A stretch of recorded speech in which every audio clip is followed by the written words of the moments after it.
रहमतुल्लाह अलैह दरवेश थे दिल्ली के, बहुत सारे लोग मुरीद थे। एक बड़ा खिदमत गुजार मुरीद था, मजदूरी करता था, गरीब था, तो 6 बेटियां थी उसकी। हजरत साहब के पास रोज आके कहता, हुजूर बच्चियों के लिए दुआ करें, अल्लाह कोई असबाब पैदा कर दे। एक बच्ची की शादी का खर्चा 1000 दिनार है और मैं गरीब हूं। हजरत साहब दुआ कर देते।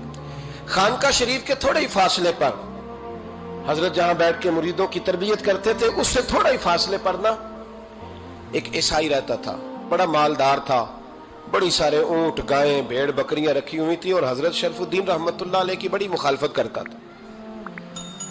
और ये जो आपका गरीब मुरीद था, ये उसका पड़ोसी था। एक दिन बुला के ना उनको कहने लगा कि तू किधर जाके जो है वो टकरे मार रहा है, वहां से कुछ नहीं मिलने वाला। वो तुझे क्या देंगे जिनकी खानका खुद चंदे पे चलती है, मदरसा चंदे पे चलता है, मस्जिद चंदे पे चलती है, तेरी बेटी का मामला कहां हल होगा? तो उस दरवेश ने कहा कि तू मेरे पीर को नहीं जानता, तू अजय मेरा महबूब नहीं डिठा, तो पता नहीं ना, तू इस रास्ते का मुसाफिर नहीं, तू नहीं जानता, उनका बस चले ना तो वो हर कीमत में मेरी बेटियों की शादी करा दे। अब वो ईसाई था, कहने लगा अच्छा चलो ठीक है, अगर इतनी बात है ना तो जाओ उनसे जाके कह दो कि 6 साल के लिए मेरे साथ मुआहदा कर लें, तो मेरे जानवरों को चारा डाल दिया करे, 6 साल ड्यूटी करे, मैं 6000 दिनार दे देता हूं। वो मेरे साथ 6 साल मेरे जानवरों को चारा डाले, रखते हैं ना आप चारा डालने के लिए, एडवांस पैसे दे के। अब तो लोग उन्हें भी गुलाम ही बना लेते हैं, बड़ी थोड़ी तनख्वाह देते हैं, जुल्म करते हैं, पूरा मुआवजा नहीं देते। हजरत शेख शरफुद्दीन के बारे में वो कहने लगा, जब अपने पीर से जाके कह के मेरे जानवरों को 6 साल चारा डाले, मैं 6000 दे देता हूं, तू जो कहता है हर कीमत पे जाने को तैयार है। उसने जब ये बात की तो मुरीद ने नाराज हो गया, वो लड़ाई हो गई, गिरबान पकड़ लिया, झगड़ा हुआ, बात बड़ी दूर गई। इस तरह की बात करता मेरे हजरत के बारे में, तेरे जैसे कई मैं वहां काम पे रखा दूं। जब वो बड़ी बहस हुई, बात मोहल्ले में, इलाके में फैल गई, दुनिया ने सुन ली, तो शेख शरफुद्दीन तक भी पहुंच गई। इस तरह झगड़ा हुआ है। लोग सो गए इशा की नमाज के बाद। हजरत साहब ने ना सर पे कपड़ा लिया, उस ईसाई के दरवाजे पे दस्तक दी, वो बाहर आया, फरमाने लगे लोग तो सोच समझ के मुलाजम रखते हैं, तूने भी तो सोच ही लिया होगा, तभी तो मुझे ऑफर की है। तू अपनी ऑफर पे कायम है? वाकई मुझे रख लेगा और 6000 दिनार दे देगा? कहने लगा जा बाबा काम कर अपना। फरमाया नहीं, तूने इतने लोगों में बात की, इतनी बहस हुई, तो कायम है? कहने लगा मैं तो कायम हूं, पर आपने नहीं कायम रहना। फरमाया मैं सोच समझ के आया हूं। उसने कहा आप ड्यूटी करेंगे, भैंसों को चारा डालेंगे? फरमाया एक शर्त, बस जब अजान हो जाए ना तो मुझे रब की नमाज पढ़ने की इजाजत दे देना, बाकी सुबह शाम जो तू कहेगा। अगर उस गरीब की बेटियां ब्याही जाए तो मुझे और क्या चाहिए? उसकी 6 बेटियों का बोझ है उसके सर पे, तू मुझे रख ले। अल्लाह अकबर। वो कहने लगा चले पे मेरे साथ खते बंदगी कर ले। आजकल हम स्टाम करते हैं, उस जमाने में खते बंदगी होता था, गुलामी का खत, काजी शहर के पास, यानी उसका ख्याल था कि चलो स्टाम की बात करूंगा तो भाग जाएंगे। फरमाया चल मैं तैयार हूं। काजी तक गए, तय हो गया, 6000 दिनार दे दिए। हजरत ने मुरीद को बुलाया, फरमाया पुत्र ये ले जा, जा मेरी बेटियों को रवाना कर दे। कहने लगा हुजूर ये क्या कर रहे हो आप, कुछ सोचें। फरमाया यार जब तुझे बेटा बना लिया तो फिर मेरी पोतियां तो लगती हैं ना, मेरा हक तो बनता है ना, जा जाके ड्यूटी कर, उनको ब्याह दे। बात फैल गई। बादशाह भी अकीदतमंद था, वो 12000 दिनार लेके पहुंचा। क्या बताऊं इन रब के बंदों का दिल कैसा होता है, क्या दर्द होता है, क्या रंग। 12000 दिनार लेके बादशाह आया और आके हजरत को पेश किए का हुजूर आप दें इस ईसाई को, डबल दें और जाए काम करें। आप फरमाने लगे तू पैसे दे, शर्तें ना लगा, मेरा जहां दिल करेगा मैं खर्च करूंगा, मुझे तो मजा ही अब आने लगा है, अभी तो लुत्फ आ रहा है, अभी तो जायका आया है कुछ करने का, पैसे देने हैं तो दे, पाबंदी ना लगा, जहां मेरा दिल करेगा मैं। उसने कहा हुजूर ठीक है रख ले।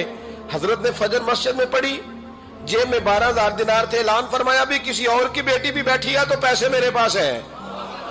वो 12000 दिनार भी बांट दिया, और 12000 दिनार बांट के ना तो फिर चले गए खेत में चारा काटने। उस ईसाई को किसी ने बतलाया कि उनके पास तो 12000 आया है, पर तुझसे जान नहीं छुड़ाई उन्होंने। वादा ये हुआ था कि 6 देंगे तो जाएंगे, जब तक देंगे नहीं तेरे घर में काम करेंगे। वो ना चारा काट रहे थे, हजरत साहब तो वहां पहुंच गया, दूर जाके खड़ा हो गया, कहने लगा बाबा پہلے تو میں نے مسلمانوں کے اخلاق سنے تھے، اب تو میں نے دیکھ بھی لیے، پر یہ بتا جب 12,000 آیا تھا جان کیوں نہیں چھڑائی؟ تو حضرت چارہ کاٹتے کاٹتے رو پڑے، فرمانے لگے تو نہیں نہ جانتا یہ بیٹیاں سانجی ہوتی ہیں، پتہ نہیں نا؟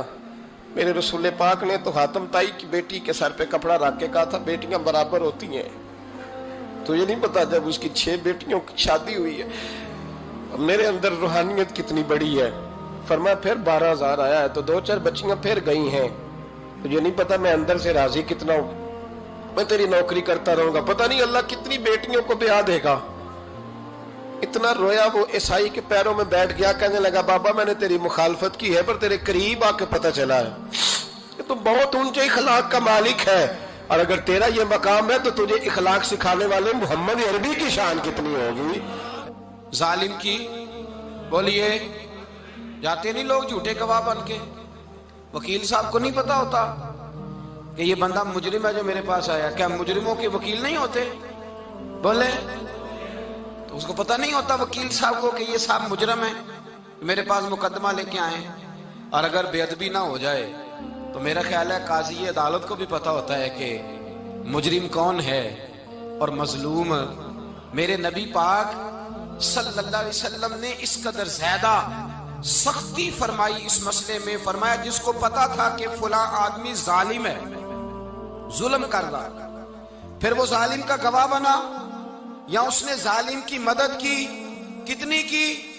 شارحین لکھتے ہیں چاہے اس نے ایک جملہ بول کے کی، چاہے ایک، سارے بولیے، چاہے ایک غریب کو اس نے ظلم کیا تو کہتے ہیں علاج یہ سی، چاہے ایک جملہ بول کے کی، شارحین اس حدیث کی شرح میں لکھتے ہیں ایک جملہ بول کے چاہے مدد کی، جس بندے نے کسی ظالم کی مدد کی کسی مقدمے میں یا کسی صورت میں اور اسے پتا تھا یہ ظالم ہے، میرے نبی پاک صلی اللہ تعالی علیہ وسلم فرماتے ہیں اگر اس نے مدد کی، ابھی ظالم کی بات نہیں ہو رہی، ظالم کے مددگار کی بات ہو رہی، اگر کسی نے ظالم کی مدد کی تو حضور فرماتے ہیں خدا بھی اس سے بری و ذمہ ہے، رسول بھی اس سے بری و ذمہ ہے۔ سنبھال کے رکھے اپنی نمازیں، قربانیاں، حج، زکوٰۃ سنبھال کے رکھے۔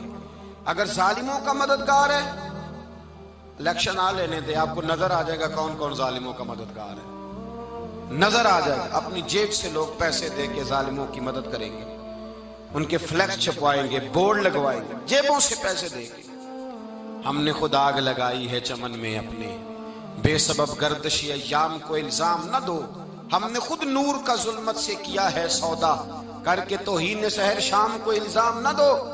ظالموں کے مددگار میدان میں آ گئے، یہ چھوٹا لفظ نہیں، میرے حبیب پاک صلی اللہ علیہ وسلم نے فرمایا جو ظالم کا مددگار ہے سن لے جو سجن کے ساتھ کچہری جاتا ہے، وہ یاد رکھے جو دوست کا گواہ بنتا ہے، وہ یاد رکھے جو کہتا ہے میں مانگی گیا تھا، مجھے بلایا گیا تھا قبضہ چھڑانے کے لیے کسی غریب بیوہ کی جائیداد پہ، کب وہ سن لے تو مدد کر کے نہیں آیا، تو خدا کے ذمے سے نکل گیا ہے۔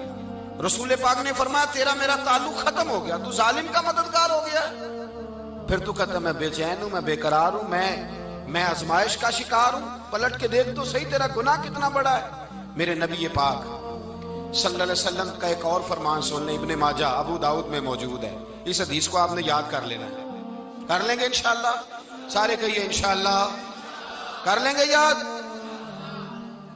حضور صلی اللہ علیہ وسلم نے فرمایا اگر تو ظالم کی مدد کرے گا نا، یہ لفظ دل کی تختی پہ لکھ لینا، یہ مکافات عمل ہے، مکافات عمل دنیا، ادھر کرو گے تو ادھر بھرو گے۔